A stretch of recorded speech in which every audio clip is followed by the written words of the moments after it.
Welcome to the Cyborg Vlog. Today I'm going to update you after the 3-year anniversary of my pacemaker implant surgery. A little over 3 years ago, I was sitting in this very spot in my backyard, looking up at the Christmas laser projections that I had set to go on these trees. I find it looks pretty when it's projecting on the moving leaves rather than on the side of the house. So over the last few years, I've had this laser projector pointing up at the trees, and I like to sit out back and take a look at it. 3 years ago, I was sitting out here on the cold winter night in my hoodie with a mug of coffee, and I was watching the laser dots randomly move in the tree, and I was thinking about what I had just been told by 2 different doctors. I needed to get a pacemaker for complete AV node block at the age of 36 years old. I worried that my life was over. I worried that things would be drastically different. And I feared that I would not be around for my wife and daughter. I would stare at the tree with the dancing laser dots and think, and worry, and get sad, then angry. I've said it before, I went through all the emotions. And it was like a loss. But now let's move inside and talk about how the last 3 years have proved that many of my fears, however natural they were unwarranted. Currently, my pacemaker is operating just fine. It has over 9 years of battery life, and it's tuned just the way I need it. I'm pacing currently about 3% of the time overnight during the hours of 2 to 3 a.m. when I'm in my deepest sleep. Originally, I had some fine-tuning problems with the pacemaker where I would have pacemaker-induced tachycardia. Now, I did talk about that in a previous video, and I'll put a link in the description if you want to check out that video. But now everything's tuned correctly, and as time passes, I'm becoming more and more comfortable with having the pacemaker. It's like I almost don't even have it anymore. It doesn't really have an impact on my everyday life. So right now, I go in about every 6 months to have it interrogated by the cardiologist, and that's where they tell me my stats, how much I'm using it. And in between those times, I do have a home monitor that I keep on the bedside, and it gives me a little bit of peace of mind to know that it's uploading information about the pacemaker to the cardiologist, since I have such a long span in between visits now. But everything's going fine with that. And the pacemaker really doesn't have a big impact on my everyday life anymore. It's gotten pretty much back to normal. I go to work, I volunteer at my daughter's school. We still go on all the vacations we want to, theme parks, national parks, camping. There's really no restrictions that I have and on my everyday life. I mean, there are a few things that I'm not supposed to do: arc weld, not snorkeling, but scuba diving, things like that. But I never really did those things before, so it's not a huge impact on my everyday life. And but I do want to talk about another issue that came up around the same time I got my pacemaker, and it took over 3 years to get that issue resolved. A few months ago, I finally got my insurance to approve a sleep study. I've been trying to get a sleep study to diagnose some sleep apnea since my first cardiologist appointment about 3 years ago. There are some medical studies that show a correlation between the type of AV node block I'm having and low blood oxygen that's caused by sleep apnea events.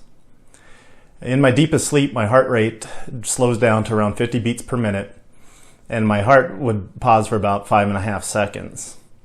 Now, this long pause still requires a pacemaker no matter what, even if I was treated for sleep apnea or if I didn't have it at all. But the cardiologist at the time submitted me for the pacemaker to get that implanted, take care of the heart pause, and then wanted me to get a sleep study. Now, because of my age and other factors, we had a hard time getting the insurance to approve an in-clinic sleep study. And what they approved instead, about a year later, from my initial diagnosis, was a home sleep study. Now this, where you bring a device home, fits under your nose, monitors you, has a chest strap, kind of looks like a lie detector strap to monitor your breathing. And the results of that were borderline. So what that means is I was having sleep apnea events, but it didn't reach a threshold that the insurance felt required me to have a CPAP. Now, fast forward to earlier this year, back in early 2020, I came down with a case of pneumonia in March, and it was unexplained. Of course, I thought it was COVID at first, but it wasn't. I tested negative 3 times, and I also tested negative for any type of virus that they thought could cause the pneumonia. So they treated it as a bacterial pneumonia. And then that happened again in July. And I tested negative for COVID again. I tested negative for fungus, viral. They really didn't have a good explanation. And they referred me to a pulmonologist. And I did a breathing study, a lung function test. And they talked to me again about snoring and possible sleep apnea.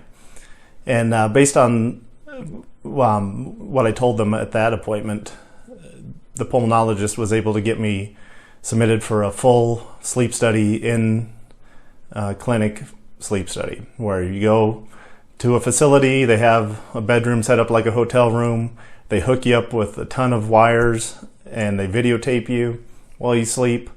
And wouldn't you know it, I had enough sleep apnea events to qualify for a CPAP machine.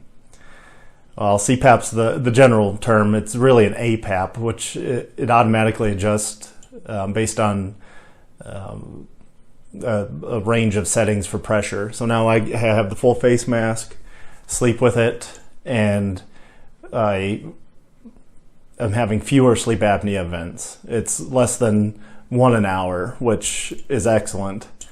And the pulmonologist is really happy with how I'm doing on that. Now, his theory is what I was doing when I was having severe sleep apnea events, I could actually be aspirating part of my stomach contents, like stomach acid or possibly something, what I had for dinner, little chunks of food or acid into my lungs, which was causing them to become irritated and allowing bacteria to grow and cause those bacterial pneumonias I was having.